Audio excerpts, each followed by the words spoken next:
नमस्कार बच्चों, मैं आपका गणित अध्यापक कपिल देव त्यागी। आज हम कक्षा 8 में परिमेय संख्याएं पढ़ेंगे। उम्मीद करते हैं कि इस वैश्विक महामारी में आप लोग सुरक्षित होंगे, आपका परिवार सुरक्षित होगा। घर पर रहिए, ज़्यादा से ज़्यादा प्रयास कीजिए कि बाहर ना निकलें और अपनी पढ़ाई पर ध्यान दीजिए ताकि घर रहकर भी आपकी पढ़ाई चलती रहे। उसमें आपके अध्यापक, आपका विद्यालय आपका सहयोग कर रहा है। दिखाए गए जो वीडियो के माध्यम से या इस माध्यम से भी आपको कार्य भेजा जा रहा है उसे करते रहिए, अपनी नोटबुक में करते रहिए और अपने संबंधित अध्यापकों को उसे भेजते रहिए ताकि उसे चेक करके वो आपको बता सके सही है या गलत है। चलिए आते हैं परिमेय संख्याओं पर। देखिए, पिछली कक्षाओं में भी आप लोग परिमेय संख्याएं पढ़ चुके हैं। सबसे पहले हम अपने परिचय की बात करते हैं। परिमेय संख्याएं होती क्या है? परिमेय संख्याओं के बारे में एक स्पष्ट बात है कि वो संख्याएं जो p बटा q या p अपॉन q की फॉर्म में लिखी जा सकती हो। p यहां पर आपका अंश जिसे आप न्यूमरेटर भी बोलते हैं और q यहां पर आपका हर जिसे आप डिनोमिनेटर बोलते हैं, यानी कि न्यूमरेटर अपॉन डिनोमिनेटर की फॉर्म में लिखा जा सकता है। अब यहाँ पे p और q की खासियत क्या है? वो है आपका कि p और q दोनों के दोनों ही आपके पूर्णांक होने चाहिए, यानी कि वो आपके इंटीजर होने चाहिए। पूर्णांक आपको बता ही रखे हैं, नंबर लाइन पे आपको दिखाया था बना के, जब आपको नंबर सिस्टम के लिए आपको चार्ट दिया था उसमें आपको बताया था कि माइनस में सभी नंबर -1, -2, -3, -4, फिर 1, 2, 3, 4 इस तरीके से जीरो से राइट में और लेफ्ट में। वो जीरो भी आपका पूर्णांक होता है, वो आपका ना धन पूर्णांक होता है ना वो ऋण पूर्णांक होगा, पर वो पूर्णांक होगा आपका। तो ये पूर्णांक होना चाहिए, परंतु यहां पर क्यों के लिए एक और गुण है कि वो आपका जीरो के बराबर भी नहीं होना चाहिए। p को आप जीरो ले सकते हैं बट q आपका जीरो नहीं होना चाहिए, तो वो आपकी परिमेय संख्या है। अब देखिए, एक सवाल आपके दिमाग में उठता है कि जैसे कि हम एक संख्या लें 2, ठीक, मैं कहता हूं ये तो परिमेय संख्या है, आप भी जानते हैं ये एक परिमेय संख्या है। अगर ये एक परिमेय संख्या है तो ये p बटा q के रूप में कैसे लिखी हुई है? देखिए, p के रूप में तो 2 है और इसके बटे में आप 1 ले सकते हैं, तो p बटा q के रूप में आ जाए किसी भी पूर्ण संख्या के बटे में आप 1 लिख के उसे परिमेय संख्या के रूप में यानी कि p बटे q के रूप में निरूपित कर सकते हैं। भाग करेंगे तो वही 2 ही आ रहा है आपके पास, ठीक है ना? तो ये आपका परिमेय संख्याओं की पहचान है कि p बटा q के रूप में लिखी जा सकती है। पहचान करने के लिए आपके पास इसके 3 गुण हैं। 3 तरीके से आप इसकी पहचान करते हैं। कैसे? अगर आप परिमेय की पहचान कर लेंगे तो जो उस प्रॉपर्टी में उन गुणों के अंतर्गत नहीं आ रहा होगा वो अपरिमेय संख्या होगी। तो सबसे पहले हम उन्हीं की पहचान करते हैं।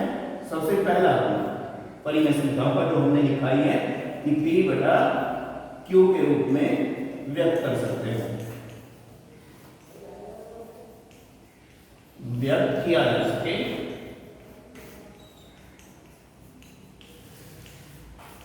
जहां आपका q not equal to 0, q 0 के बराबर नहीं होना चाहिए।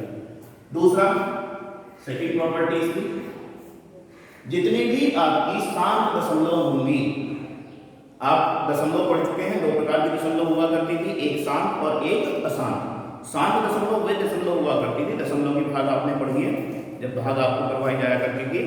तो कुछ भाग तो ऐसी होती हैं कि थोड़ा रुक चलने के बाद वो समाप्त हो जाती है और शेषफल उसका 0 आ जाता है, ठीक है।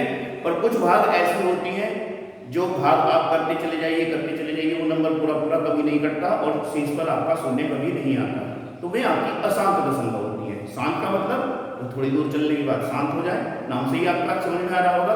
और अशांत दशमलव वे दशमलव जो भाग करने के बाद कभी भी समाप्त ना हो।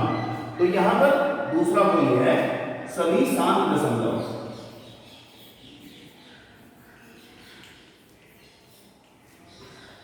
दशमलव संख्याएं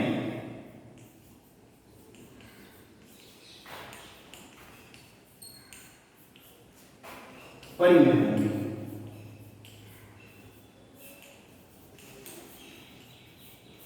जैसे आपको कहा जाए 5/4, तो पहली बात तो यह है कि P/Q के रूप में लिखा ही जा रहा है, तो अगर इसे आप भाग करके देखें तो भाग करने पर ये 1.25 ये आ जाता है, और यहाँ के बाद शून्य आना शुरू हो जाता है, शेषफल शून्य हो जाता है, तो ये शांत दशमलव है। ठीक है, दशमलव के 2 अंकों के बाद ये शांत हो गई है। ठीक, अशांत दशमलव का अगर आपको उदाहरण दे तो जैसे मैं कहूँ कि इसे 3 से भाग कर लीजिए, 5 को 3 से भाग करिए, तो 1.6666 ये इस तरीके की अशांत दशमलव होती है, तो कभी समाप्त नहीं होंगी। ठीक है, तीसरा है आपका,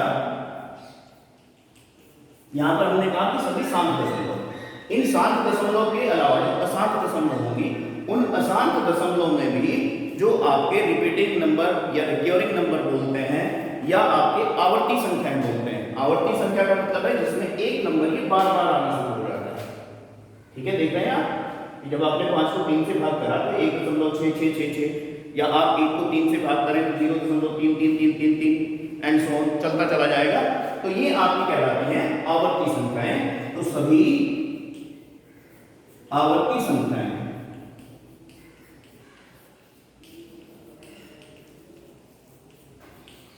परिमेय होंगी।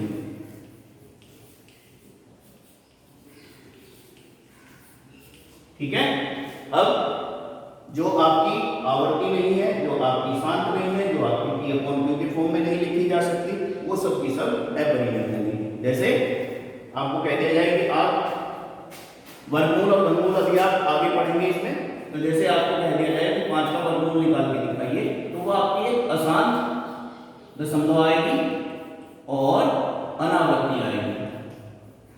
अनावृत्ति का मतलब जिसमें कोई रिपीटिशन नहीं हो रहा होगा, रिपीट नहीं हो रहे होंगे नंबर, तो वो आपकी अपरिमेय हो जाती है। तो इसे ध्यान से अपनी नोटबुक में उतार लीजिए, अच्छी तरीके से समझ लीजिए, क्योंकि ये एक ऐसा टॉपिक है कि परिमेय और अपरिमेय की पहचान आगे तक बड़ी कक्षाओं तक आपको रखनी पड़ती है, और जिनका ये टॉपिक क्लियर नहीं होता वो आगे तक भी नहीं पहचान पाते कि कौन सी संख्या परिमेय है, कौन सी संख्या अपरिमेय है। ठीक है, अब हम बात करते हैं परिमेय संख्याओं की संक्रियाओं पर आधारित उनके गुण या उन पर आधारित होने वाले नियम। कौन कौन से नियमों को फॉलो करते हैं, कौन कौन से नियम उन पे लागू होते हैं, तो उनकी बात अब हम करते हैं। परिमेय संख्याओं के गुण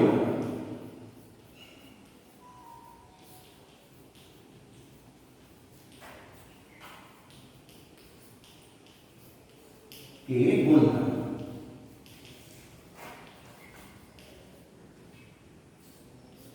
परिमेय संख्याओं के गुणधर्म की बात करते हैं। सबसे पहला है आपका समवृद्धि। हिंदी में कुछ नाम आपको अजीब अजीब से लगेंगे।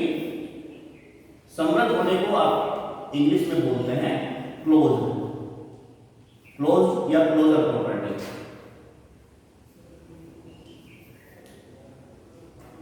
क्लोजर प्रॉपर्टी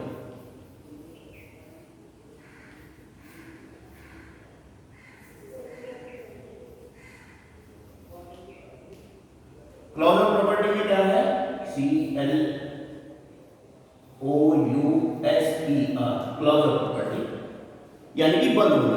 अब देखिए क्लोजर प्रॉपर्टी क्या है, इंपॉर्टेंट है, इसे ध्यान से समझिएगा कि यदि दो परिमेय संख्याओं का आप योग करें, यहां पर हम मान के चलते हैं कोई 3 परिमेय संख्याएं मान लेते हैं, हमने मान लिया A, B और C, ये कोई 3 परिमेय संख्याएं हैं।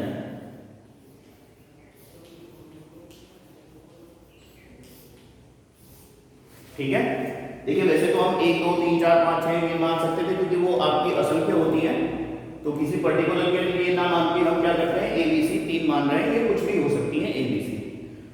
क्लोजर प्रॉपर्टी क्या कहती है? सबसे पहले योग के ऊपर बात करते हैं। योग के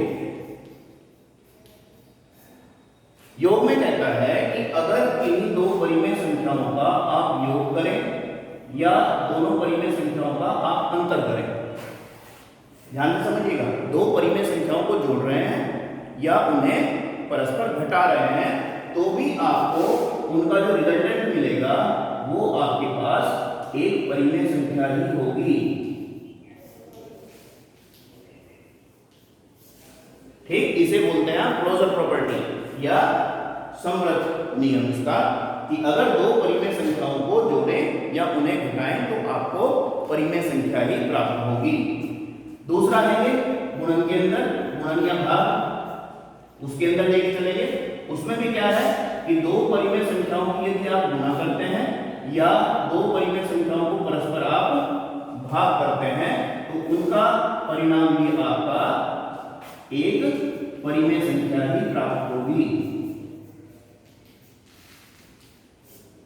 ये आपका पहला नियम है जिसे आप क्लोजर प्रॉपर्टी कहते हैं, कि दो परिमेय संख्याओं को परस्पर जोड़ें, घटाएं, गुणा करें या भाग करें तो आपको परिमेय संख्या ही प्राप्त होगी।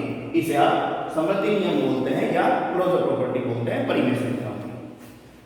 नंबर दो है आपका क्रम विनिमय।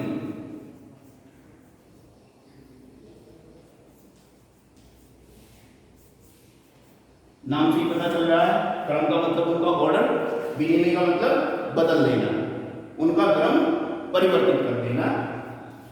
इसे आप बोलते हैं कॉम्यूटेटिव प्रॉपर्टी।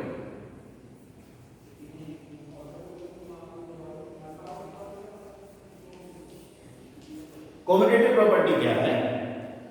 अगर हम योग की बात करें, केवल योग की, अंतर की बात नहीं कर रहे हैं, योग में क्या है कि आप a प्लस बी करें या आप b प्लस a करें तो उसकी सेहत पे कोई फर्क नहीं पड़ेगा। आप a में b को जोड़ें या b में a को जोड़ें, अगर ये धन पूर्णांक है तो, ठीक है ना। अगर a और b आपके धन पूर्णांक है, आप a में b को जोड़ें या b में a को जोड़ें तो कोई प्रभाव नहीं पड़ेगा। पर अगर इनमें से कोई एक ऋण पूर्णांक है, ठीक है, ऋण पूर्णांक है, जैसे मैं आपको एक एग्जांपल दूं, अगर आप 4 प्लस 5 कर रहे हैं या 5 प्लस 4 कर रहे हैं, वो एक ही बात होती है, ठीक है ना, यहाँ पे किस नियम से।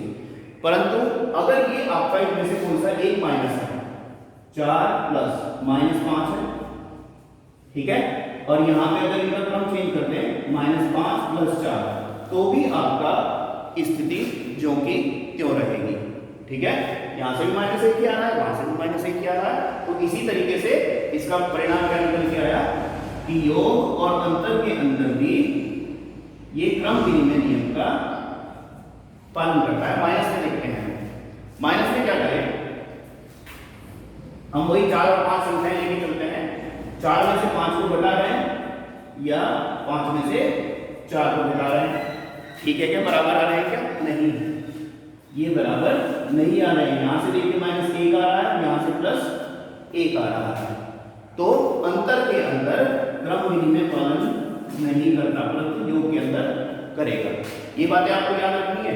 जैसे समवर्ती हमने बताया तो कब वो उसका नियम का पालन करेगा, कब नहीं करेगा।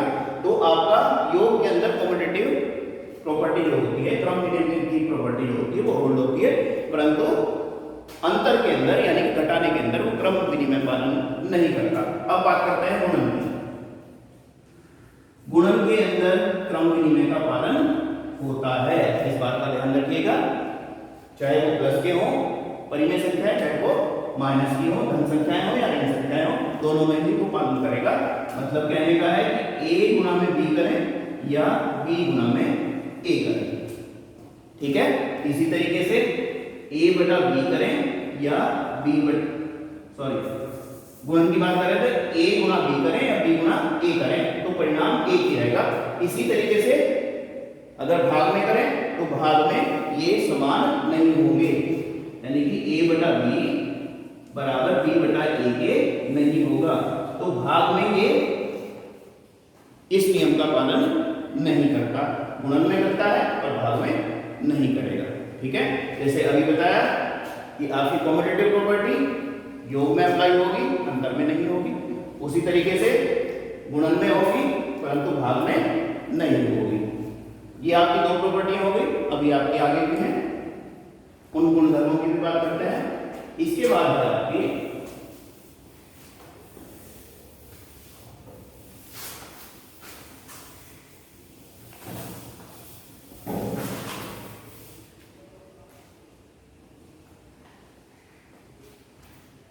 इसके बाद है आपके साहचर्य।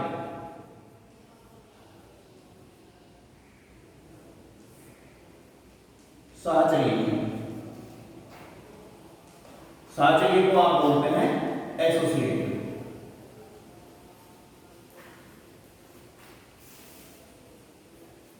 एसोसिएटिव प्रॉपर्टी क्या है? देखिए अब की बार हम 3 परिमेय संख्याएं लेके चलेंगे। सबसे पहले बात करेंगे योग की। एसोसिएटिव में योग के ऊपर कैसे अप्लाई होता है? a प्लस बी प्लस सी आपको दे रखा है, 3 संख्याएं आपको दे रखी हैं, तो आप क्या करें? b और c को पहले जोड़ लें, फिर उसमें a को जोड़ लें, या a और b को पहले जोड़ के फिर उसमें c को जोड़ लें, तो उस पर कोई प्रभाव नहीं पड़ेगा, दोनों का परिणाम आपका समान आएगा। इसी तरीके से गुणन में भी आपके पास ये बोल होगी a गुणा में b गुणा में c, b और c की पहले गुणा करके फिर a में कर लेना, या a की और b की गुणा करके फिर c में गुणा कर लेना। तो ये साहचर्य नियम होता है। साहचर्य का मतलब होता है साथ देना। यहाँ पर b और c पहले साथ है, a को बाद में लिया गया है। यहाँ पर क्या हुआ? a और b पहले साथ में हो गए और c को हमने बाद में लिया, इसी वजह से इसे साहचर्य बोलते हैं, एसोसिएटिव। एसोसिएट होना, इन को आप एसोसिएट करते हो, ये आपका एसोसिएटिव प्रॉपर्टी है। अब इसके बाद बहुत इंपॉर्टेंट आती है आपकी प्रॉपर्टी योज्य प्रतिलोम और गुणात्मक प्रतिलोम या व्युत्क्रम जिसे बोलते हैं। इन पर आधारित आपके प्रश्न भी हैं और प्रश्न आपसे पूछे भी जाएंगे। प्रतिलोम,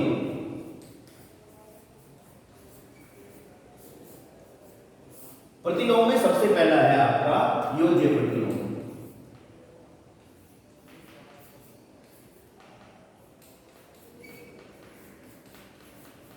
योज्य प्रतिलोम को आप बोलते हैं एडिटिव इनवर्स।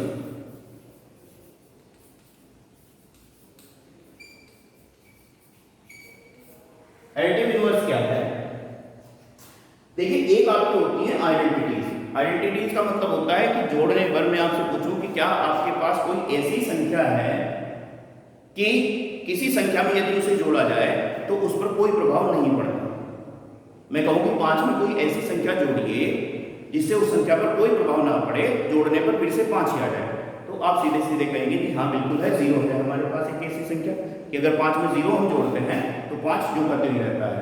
तो ये संख्याएं इस तरीके की, जैसे जोड़ने पर एक संख्या आपके पास ऐसी है 0 कि जोड़ने पर वो संख्या में कोई प्रभाव नहीं डालती, तो इसे बोलते हैं आप आइडेंटिटीज एलिमेंट, आइडेंटिटीज नंबर्स। तो ये आइडेंटिटी नंबर प्राप्त करने के लिए आपको कुछ संख्याओं की आवश्यकता पड़ती है, तो उन्हें ही वे संख्याएं जो वो आइडेंटिटी प्राप्त करनी है आपको, यानी कि 0 अगर आपको प्राप्त करनी है, मैं आपको कोई एक संख्या लिख के देता हूं, मैं कहूं कि 5 में क्या जोड़ूं जिससे कि मुझे 0 मिल जाए, ठीक है?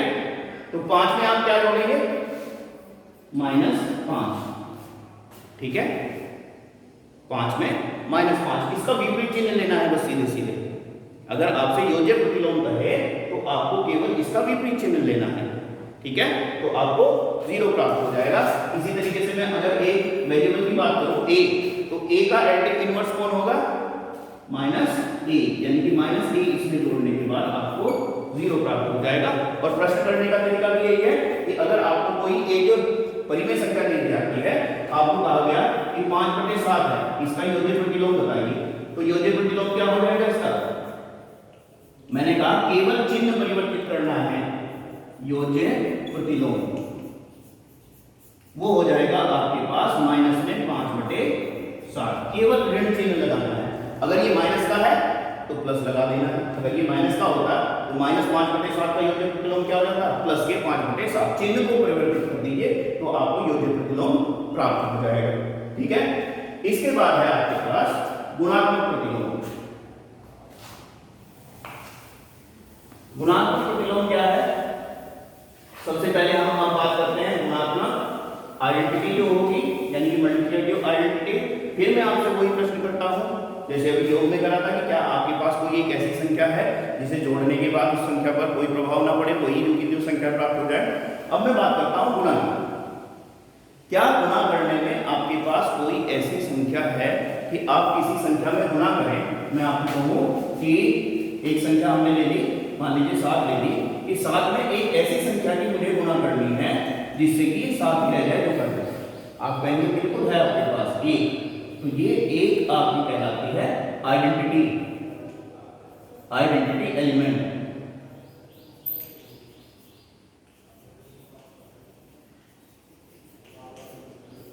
Identity element.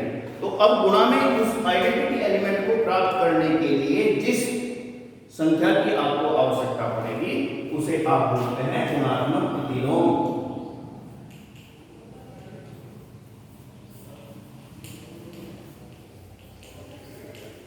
या इसे आप व्युत्क्रम भी कहते हैं। व्युत्क्रम का मतलब उल्टा, ठीक है। इसे आप बोलेंगे मल्टीप्लिकेटिव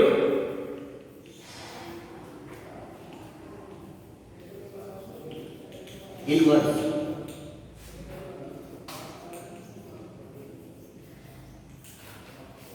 अब देखिए, आपको एक बड़ा सीधा सा प्रश्न मैं देता हूं कि 5 में किस संख्या से गुणा करूं जिससे कि आपको 1 प्राप्त हो जाए, ठीक।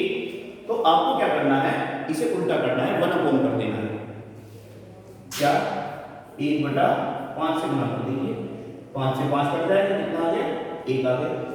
तो बड़ा सीधा सा है जवाब आपके पास। जैसे कि मैं कहूँ 5/7 में किससे गुणा करूं जिससे कि 1 आ जाए, तो इसे पकड़ के उल्टा कर दीजिए, यानी कि 7/5। देखिए 5 से 5 कट रहा है, 7 से 7 कट रहा है, 1 आ गया आपके पास, ठीक है ना। तो योज्य प्रतिलोम में मैंने क्या बताया, चिन्ह को परिवर्तित कर दीजिए।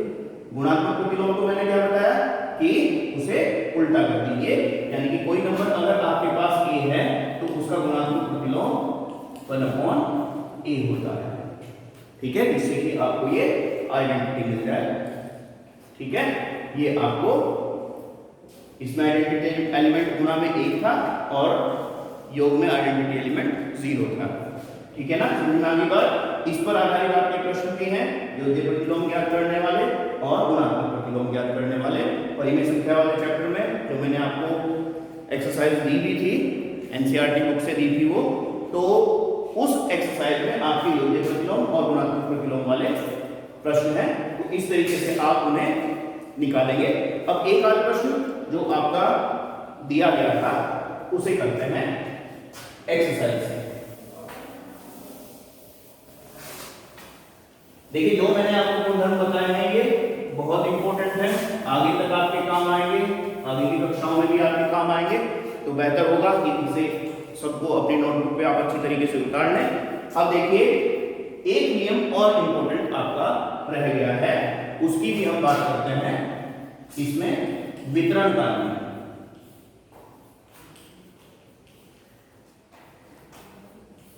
वितरण नियम को अंग्रेजी में बोलते हैं आप डिस्ट्रीब्यूटिव लॉ।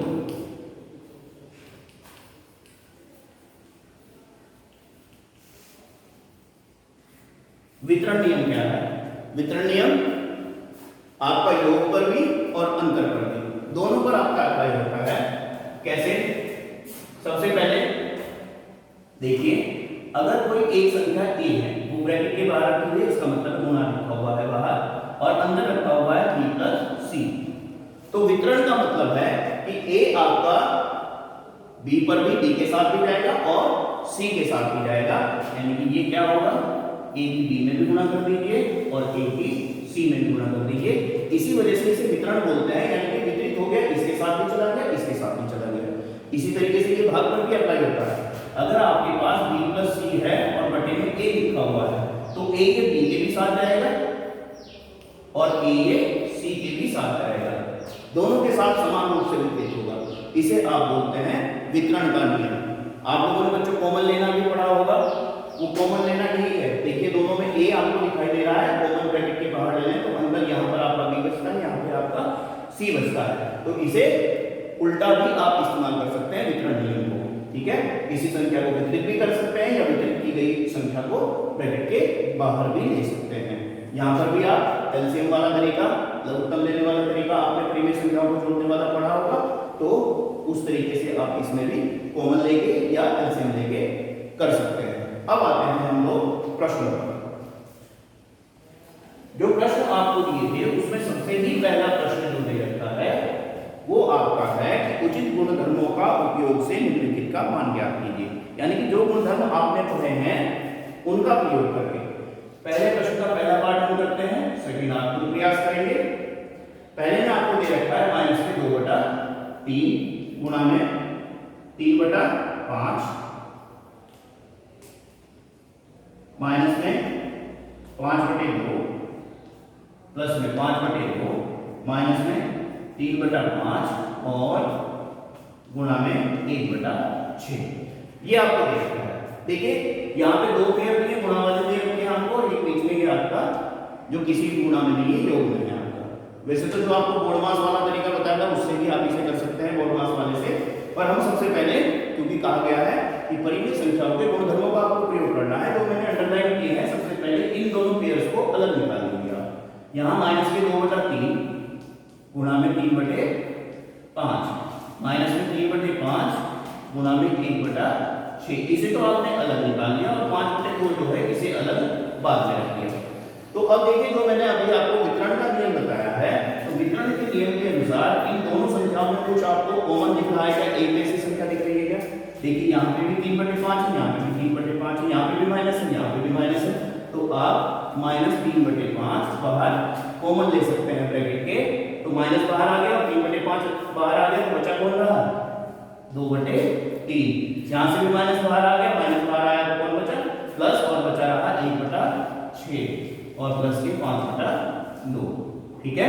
अब माइनस के 3/5 इन ब्रैकेट के अंदर वाली संख्याओं को लघुत्तम लेके आप क्या कर सकते हैं? 3 और 6 का लघुत्तम कितना आ जाएगा?